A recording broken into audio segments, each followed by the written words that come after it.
Hello folks, it's Abfielder here and welcome to episode 10 on the Minicraft server. And today I'm going to be working on the pit and I'm going to be doing a few little other jobs around the base as well. Why is there a llama down there? Just a sole llama? That makes no sense. Like, he couldn't have fallen, that's Catch put him down here? Like that drops too far to fall, but it's also lit up down here, so it's safe. So the trader would be here too, as well as his buddy. Normally two of them, right? Well, that's very strange. Maybe the traders up there have seen some weird things with the leads, where they kind of dangle off the leads. Let's have a look. No, nothing. Okay. Well, that's very strange. I'm incredibly confused. I don't know how he's got down there. There's no trader around here. That's so weird. That's very weird. No, there's definitely nothing. I'm really confused by that. I need to clean this up. I was growing the warp stem, the crimson stem, whatever it's called. I can't remember. So yeah, I was growing it here and using like the bone meal, I think it was. So yeah, I need to clean this up. I need to get efficiency 5 on my netherite hoe as well to clean up this nether warp blocks. It's a lot quicker if you do. So yeah, let's clean this up. I'm going to be doing some other work around the base as well. So let's head into the sugarcane farm. And yeah, I've been working on the pit a lot, so I've been kind of avoiding working on the base, so I kind of need to finish off this area here. So yeah, we'll put that, how much have we got? Not much. It's crimson stem, isn't it? So yeah, if we put that in there, and we need to come in, I need to double up this module. So like this, there's this one facing forward, which is okay. It's got like 2 rows on it, and then behind it I've already mirrored it, so I was then going to do another one of those units so that it's checking out a lot more sugarcane, but yeah, I haven't got round to it, so back in the pit now anyway. And yeah, me and Eagles thought it'd be a good idea to pour water over the lava and turn it into obsidian and then use a beacon and mine the obsidian. And that was an absolutely terrible idea. I've done another video actually, tips on building a perimeter, and one of my tips there is don't turn this stuff into obsidian. It's an absolutely ridiculous idea. So I'm working my way through this obsidian. I'm going to do one half of the pit, which means that I can run the TNT duper again. And then blow half the pit down to bedrock and just kind of break up this project a little bit, because removing this obsidian, removing this lava, it's really, really slow going. There's just so much to do on it. So, yeah. Right. Anyway, I managed to get half of that pit done like I wanted to, and I'm now running the TNT duper. I've rebuilt this thing. I'm getting pretty good at building it, actually. And, yeah, the problem with this half of the pit is when I ran this machine last time, because of the hills, I didn't quite get down to bedrock. So because I've now got rid of those hills, I can obviously run this a little bit lower, and this time this will get down to bedrock. And there are obviously water sources and stuff in place, so those features that are sticking up out of the pit that didn't get blown up last time, yeah, they'll be gone, they'll go. And yeah, the problem is we might find more kind of lava sources or water sources under them, I guess, so I need to kind of keep an eye on this as it runs. But yeah, that should mean the whole pit's down to, or half the pit's down to bedrock, and then we just got, yeah, half a pit, probably the worst half as well. There's so much lava in that thing, it's unreal. So, right, I've done it. I've got rid of all the obsidian, so now all I've got to do is get rid of all this lava, and look at it. Starts from y equals 10. I mean, there's still bits of obsidian there, and yeah, I mean, it looks pretty good. You can see how close I've got to bedrock, but I've now got to remove all this. There's going to be stone and stuff underneath it, so I'm going to need to run the TNT duper again. That water broke out yet again, so I'm going to need to clean that up. Bedrock looks pretty cool though. So yeah, this is a This is an absolute slog of a project that's going to take, like, the amount of lava. That's going to take so much time. It's unreal. I just spend more time choosing a really good location if you ever choose to do a perimeter. And I encourage you to watch my tips video for this, where I tell you to do that, because, yeah, I don't know how many blocks of sand this is going to take to remove. This is just an absolute pig. Oh, I'm dreading this. I'm going to have to break this up with other stuff. Like a whole episode of me removing lava, that's not going to be much fun. And yeah, as you can see, I'm getting there. I've done one half of it, so I've removed the lava from the easy half. And yeah, I'm kind of choosing different methods. So it's kind of like doing a guardian farm where you're placing down the sand. So at the moment I'm trying this method where I'm putting stone, and I'm putting the stone like it's pretty wide, the gaps in between the stone, and then that gives me something to place the sand up against and drop it in like that. It's a little bit safer. I've used like 6 totems of undying doing this thing, and died once, of course. So yeah, I'm trying this method. It seems to be a little bit quicker, but it uses a lot more sand doing this because you're not targeting specific blocks to a specific level. So yeah, kind of just running up and down. I still have to get down and remove those blocks of obsidian as well, which is a little bit of a pain. So yeah, so we're just gonna place this in like so. And that the thing is, like, the lava sources aren't quite as bad as they look.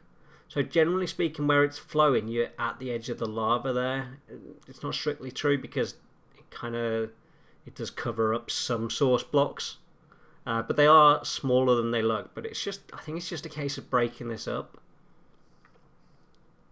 as you can see, and just placing it in like that. But like I say, it's yeah, the downside of this method is it uses a little bit too much.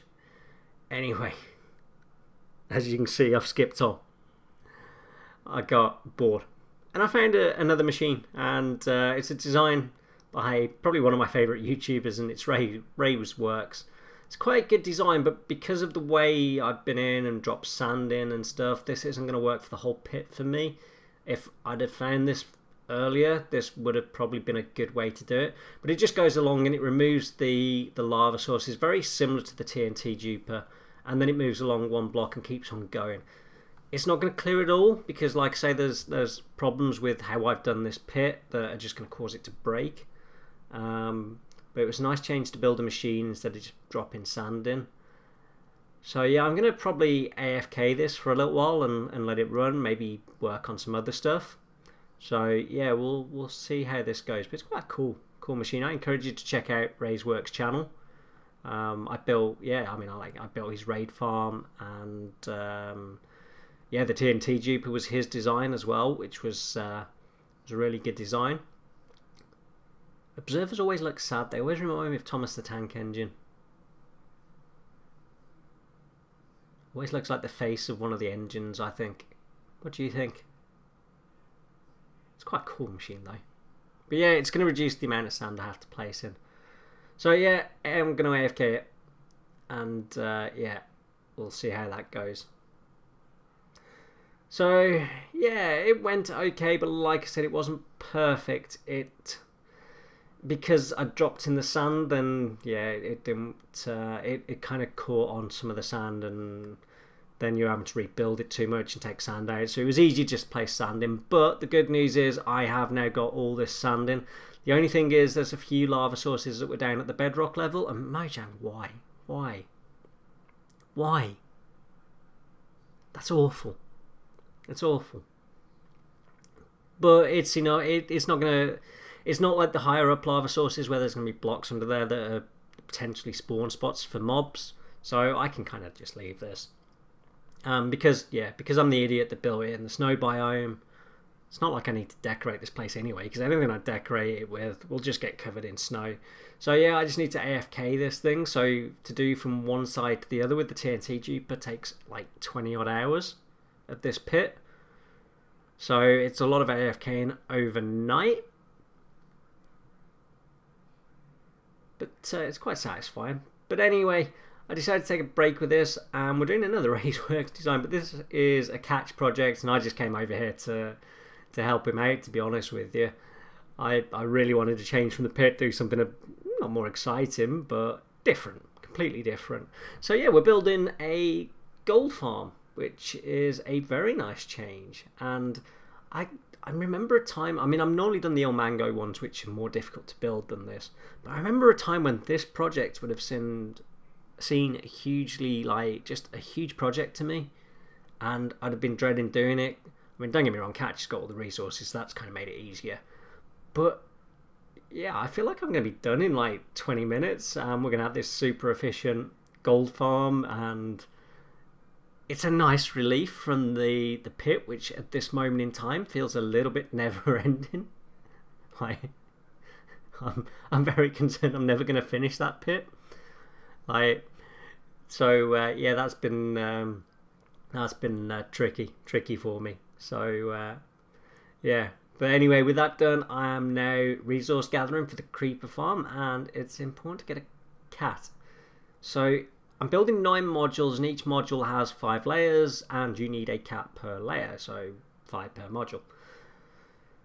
And why is this guy? This guy is as annoying as my real life cat. I have a cat called Jensen, and he's a lovely cat, but he's he'll come to you for first, but he's as aloof as this cat when he wants to be. Like, why aren't you turning towards me, buddy? Come on. I've already tamed one. This guy, come on. I've got raw salmon. I mean, what cat would turn their nose up at raw salmon? Come on. Come on. Come on. Come on. There we go. Easily bribed as well. Yeah, very cat-like. Alright, so I've got 2 cats now. And more llamas. Why are there llamas everywhere I go and never a trader? Seriously, what is it with llamas? And there is the other cat that I already tamed, so I need to breed these up, and yeah, I need to gather some other resources for this farm. So you need a ton of wood for trapdoors, and trapdoors always seem weirdly expensive to craft to me.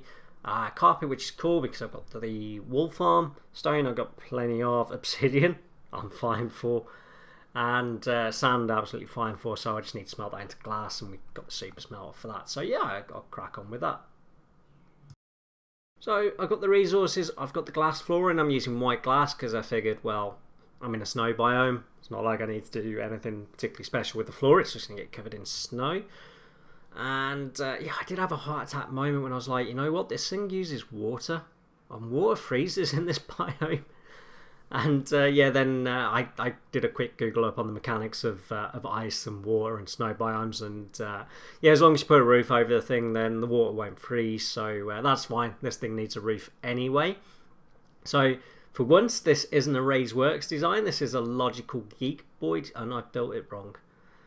A Logical Geek Boy design, and what I was just about to say is the tutorial is absolutely brilliant. It's such a high quality video and tutorial, so check out his channel.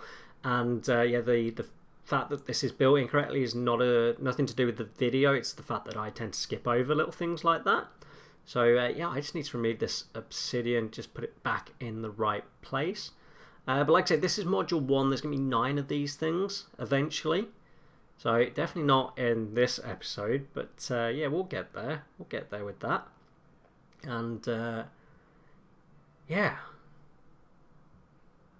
So it's looking pretty cool. We'll get the glass into the right place. And then we need to get the... So this needs to come back 1. What have I done wrong there? No, I've got that right. So these are 9 wide. Yeah, I have screwed that up. So, yeah. Damn cat's just getting in the way all the time. And, no, glass needs to go there. Yeah, honestly, nothing to do. And now I've got that portal wrong, haven't I? Or have I? No, I think I've got that one right. Just counting this out. It should be 17 across from one portal to the other, I think. So, yeah. It's nice to get this thing built, though. It's because of the size of the pit and that, and like, it felt like I was never going to get to this point. But yeah, no, I have screwed that up. Yeah, my bad. Yeah, whoops. Okay, now I need to take down more obsidian. Silly me. And yeah. Right, so I got all that mess sorted out. I'm just putting in platform number 1. And I'm just following this glass. So yeah, down at the bottom there in front of the portal, there'll be water sources. So the way this works, like a normal creeper farm, in that you build these spawning platforms. You have a cat in the center of the platform. Carpets stop like spiders spawning, and trapdoors on the platform above, like to limit the height of it so that skeletons can't spawn. The only thing that will be able to spawn is the creepers, and they're scared of cats, so yeah, that will cause them to run off. So yeah, I'm just going to go ahead and get this platform in. And fortunately these platforms aren't too big, they're not too much effort, which is nice. It's actually like quite a small farm in consideration to the amount of work in getting the perimeter done. So yeah, let's just finish placing these stone blocks, and then we need to get one of these cats up here. There we go. Right, let's get a cat up here. Let's get him up. Come on, buddy. You've got a final resting place, but you'll be safe. You'll be safe. Okay, we need. We're going to surround him with trapdoors. We need a minecart. We need him in a minecart, surround him with trapdoors, and we just want to make him safe from creepers. So the trapdoors will just stop the creepers getting to him. So let's nudge him over. There we go. Now you can see I placed the carpet in to stop the spider spawns. So there's no 3x3 areas for spiders. Let's get our minecart. And there we go. We can break the tracks now. Get the last trap door in. And we just got to do that, 5 more times. Well, we're going to put the ceiling in for this one, which will actually be the base of platform 2. And like the trapdoors under it as well. So that will stop the creepers and stuff spawning. But we've got the trapdoors on the sides as well, as you can see. And we need to put some on the edge of this platform. But because I'm like the idiot that built this in the snow biome, and I can't put that water into the end, I'm just going to light these things up so I can put the water in at the end without getting killed by creepers and blowing up half the farm. So I'm going to continue building up this module, but I think that's actually probably a good place to stop this episode, because yeah, I'm only going to get one module done and run this thing, so I think we'll crack on with it in the next episode, which will be hopefully a lot more fun. I hope you've enjoyed this episode. If you have, then please tick the like button. If you really enjoyed it, then please tick that subscribe button. There's links down to my Twitter and my Twitch account. I stream 3 nights a week. The schedule's on Twitch, so if you follow that link and come catch me live, it'd be cool to hang out. But anyway, folks, I'm just going to continue putting that platform in, and I think that's all we got time for with this episode. So thank you very much. I'm Ab Fielder, and goodbye.